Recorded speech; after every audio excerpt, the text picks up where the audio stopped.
सभी को नमस्कार। शिक्षा ही जीवन है और वास्तविकता ही जीवन का आधार स्तंभ है। इस मानवीय मिशन के तहत मैं कालूराम माड़ी आप सभी का आरोग्य मिशन की ओर से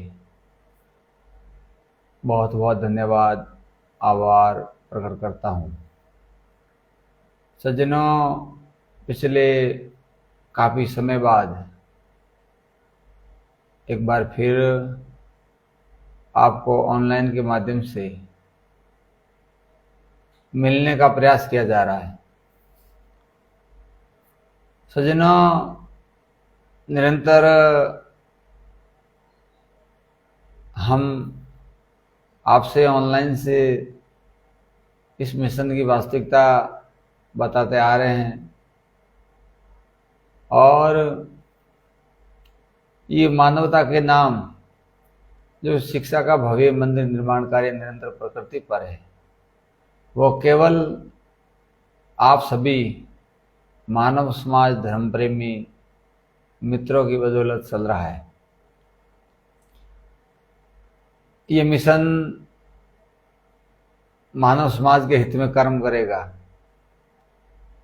शिक्षा के प्रति, स्वास्थ्य के प्रति, पर्यावरण के प्रति, समाज में पनप रही सामाजिक कुरीतियों के प्रति और युवा पीढ़ी को वर्तमान समय और परिस्थिति के अनुसार इस मिशन के तहत मार्गदर्शन दिया जाएगा ताकि आने वाला समय उसके लिए बेहतर रहे। हम निरंतर इस मिशन को प्रगति की ओर बढ़ाने का प्रयास कर रहे हैं। आप सबको ज्ञात है कि इस आरोग्य मिशन को हम पूरे भारतवर्ष में प्रसार के लिए लेकर गए हैं और भी जाएंगे और निरंतर ऐसे ही सहयोग मिलता रहेगा। इस मिशन की मुख्य जो विशेषता है वह मैं आपको पहले भी कई बार बता चुका हूँ, लेकिन एक बार आज और ऑनलाइन के माध्यम से और भी बताने का प्रयास कर रहा हूँ कि ये मिशन जाति, धर्म, संप्रदाय से ऊपर उठकर मानव समाज को समर्पित है। इस मिशन में मानवता का परिचय दिया जाता है। हम सब आस्था, प्रथा और धारणाओं में जुड़े हुए हैं, लेकिन ये मिशन केवल वास्तविकता की ओर सफर करेगा। जहाँ वास्तविकता है उसे ही ये मिशन सहयोग करेगा और उसकी तरफ ही ये अपना रास्ता तय करेगा। सज्जनों, सबसे पहले हम मानव हैं और हमें इस मानव समाज को सुखी और समृद्ध जीवन जीने के लिए तमाम मूलभूत आवश्यकताओं में शिक्षा सबसे पहले जरूरी है। उसके बाद में संस्कार, चिकित्सा और पर्यावरण है। जब तक हमें शिक्षा प्राप्त नहीं होगी तब तक हम संस्कार,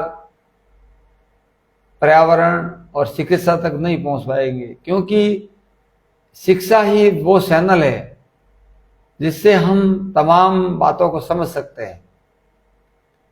महात्मा ज्योतिबा फुले, सावित्रीबाई फुले ने शिक्षा की अलग जगाई। Doctor B.R. अम्बेडकर ने मानव समाज को जीने का अधिकार दिया। ये शिक्षा की बदौलत हुआ है।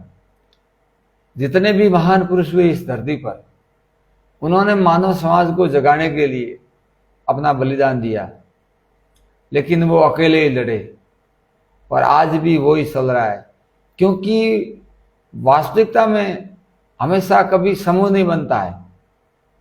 आज तक जितने भी युद्ध हुए हैं, चाहे विश्व में हो, चाहे भारत में हो, चाहे घर में हो, वह अपने स्वार्थ के हित में हुए। मानवता के प्रति न तो कोई युद्ध हुआ है और न कोई होगा। मानवता के प्रति कर्म करने वाले को रोका अवश्य जाता है। क्योंकि जब मनुष्य को अपनी आपकी पहचान करवाई जाती है, तब वह आस्था, प्रथा और धारणाओं से ऊपर उठकर मानव बन जाता है। और जब वह मानव बन जाता है, तब इस संसार में जो भी लोग अपना स्वार्थ सिद्ध कर रहे हैं, उनकी तमाम समस्याएं खड़ी हो जाती है।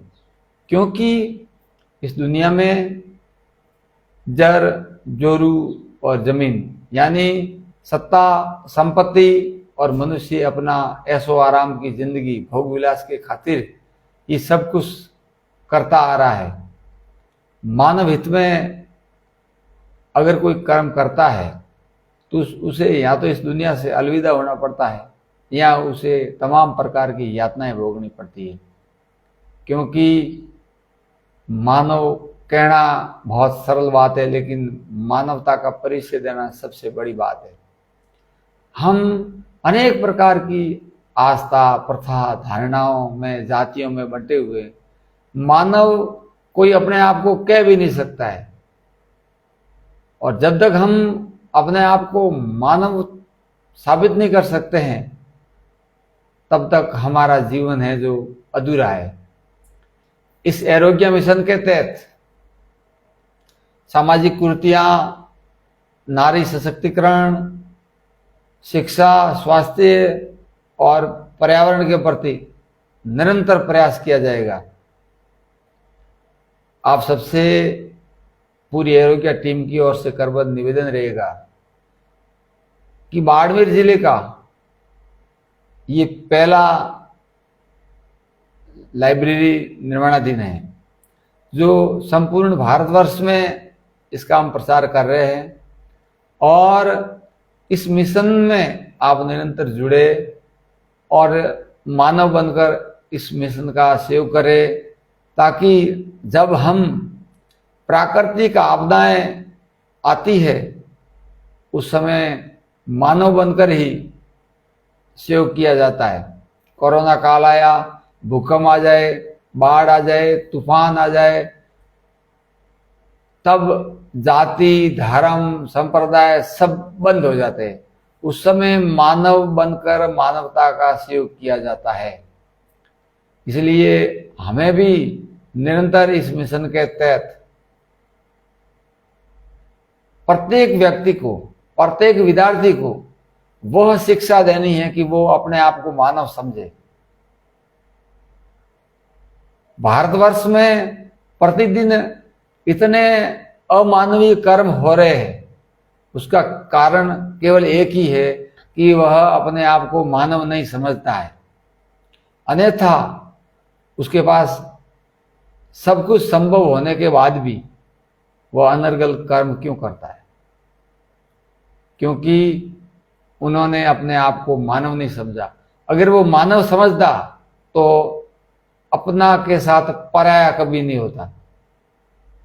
हम निरंतर संविधान के माध्यम से जब विद्या अध्ययन करने जाते हैं, तो प्रतिदिन विद्या अध्ययन से पहले हमें प्रतिज्ञा दिलाई जाती है कि भारत मेरा देश है और समस्त भारतीय भाई बहन हैं। जब हम प्रतिज्ञा प्रतिदिन लेते हैं, तब हत्या, बलात्कार, गैंगरेप ये कौन करता है? हम केवल दिखावा करते हैं, प्रतिज्ञा नहीं करते हैं। इसी तरह इस वास्तविकता को बरकरार रखने के लिए ये आस्था, प्रथा और धारणाएं शुरू की गई थी कि मनुष्य वास्तविकता इतनी कड़वी होती है कि उसको अपने आप में नहीं उतार सकता है। इसलिए उसको आस्था के जरिए, धारणा के जरिए और प्रथा के जरिए उनको ये बरकरार रखा जाए, लेकिन वह मनुष्य नहीं कर पा रहा है।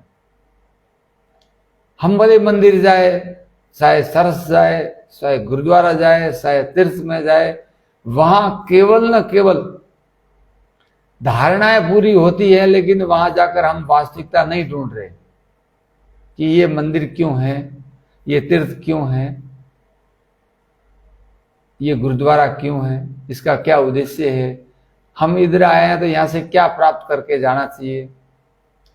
हालांकि आज वो स्थिति है कि वहां पर ऐसा कोई बताने वाला भी नहीं है। बहुत विरले लोग ही रहे हैं जो हमें मानवता का ज्ञान देते हैं।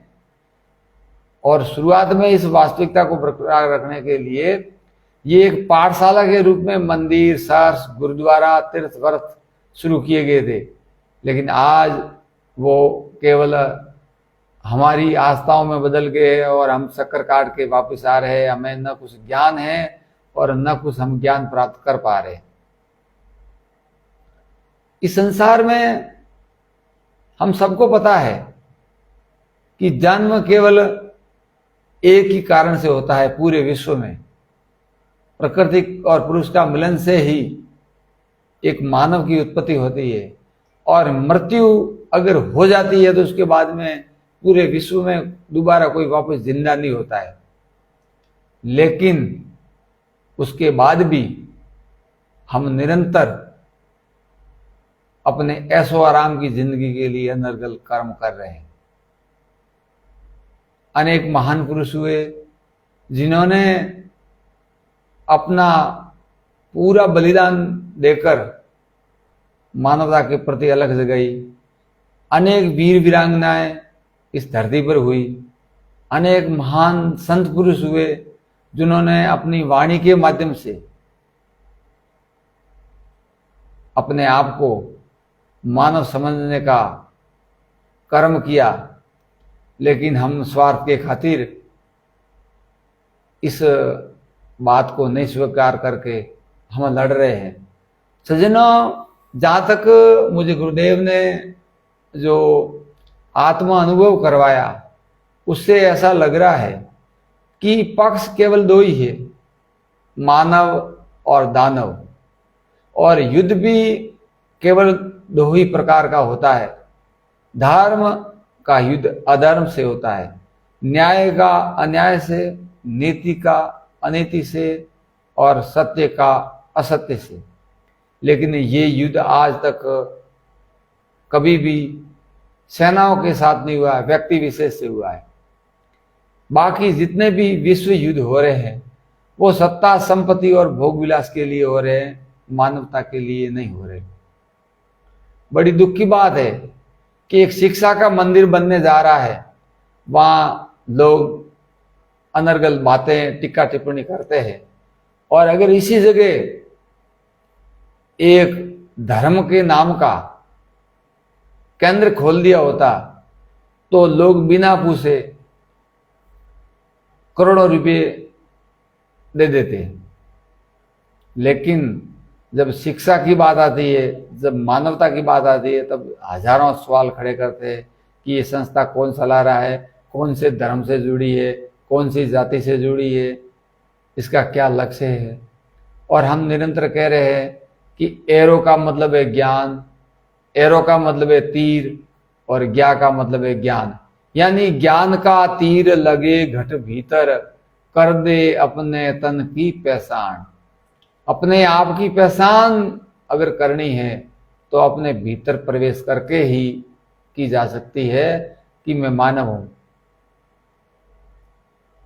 निरंतर आध्यात्मिक शक्ति के जरिए, शिक्षा के जरिए हमारा एक ही प्रयास रहेगा कि हम जहाँ तक हमारा इस जीवन का सफर है, ये मिशन केवल न केवल मानवता के प्रति कर्म करेगा। इस मिशन में सभी धर्म जातियों को शिक्षा के प्रति अधिकार है, सहयोग के प्रति अधिकार है, और सब इस मिशन से जुड़े। और क्यों न हम एक मानवता का भी मंदिर बना दे। अलग अलग जातियों का, अलग अलग धर्मों का, अलग अलग संप्रदायों का हम आश्रम मंदिर बना रहे हैं, तो क्यों न एक मानवता का भी मंदिर बना दे, जहां एक ही जाजम पर, एक ही सत के नीचे बैठकर हम कुछ समय के लिए मानवता के प्रति भी सोच सके, अपने आप को मानवता के प्रति समझ भी सके कि हम मानव है और मानव रहेंगे। आप सबसे मेरा करबद्ध निवेदन रहेगा कि अभी गर्मियों की छुट्टियां हैं, पुस्तकालय निर्माणाधीन है। आप आइए, विजिट कीजिए और सहयोग के साथ मार्गदर्शन कीजिए ताकि जितना जल्दी हो सके उतना जल्दी इस मिशन की शुभारंभ किया जाए, ताकि जरूरतमंद विद्यार्थियों को, जो भी विद्यार्थी पढ़ना चाहते हैं और उसके माँ बाप पढ़ाने में सक्षम नहीं है, उसको शिक्षा उपलब्ध करवाई जा सके। साथ ही साथ समाज में इतनी कुरीतियां फैल गई है, मृत्यु भोज, बाल विवाह, साटा प्रथा, दहेज प्रथा, नशावर्ती, उनको रोकने का प्रयास किया जाए। हम दान करने से इतना अपने आप में डर रहे हैं, लेकिन मृत्यु भोज के नाम पर और अपने ऐशो आराम के नाम पर हम लाखों रुपया उड़ा रहे हैं, क्योंकि ये शिक्षा की कमी की वजह से हो रहा है। तो आज ऑनलाइन के माध्यम से आप सबसे निवेदन किया जा रहा है कि आप आरोग्य मिशन से जुड़े और इस मिशन की वास्तविकता को आप बिंदास जाने समझे। ये संस्था पूरे भारतवर्ष से जुड़ी है, इसका सार्वजनिक रूप से ट्रस्ट भी है और सार्वजनिक रूप से ये निर्माण कार्य कर रही है, और ये सभी भामाशाहों की बदौलत चल रही है। न किसी धर्म से, न किसी राजनीतिक पार्टी से, न किसी जाति से जुड़ी है। ये मानव समाज से जुड़ी है और ये मानव समाज से जुड़ी रहेगी, और इसमें जो भी जुड़ना चाहता है उसका स्वागत किया जाएगा।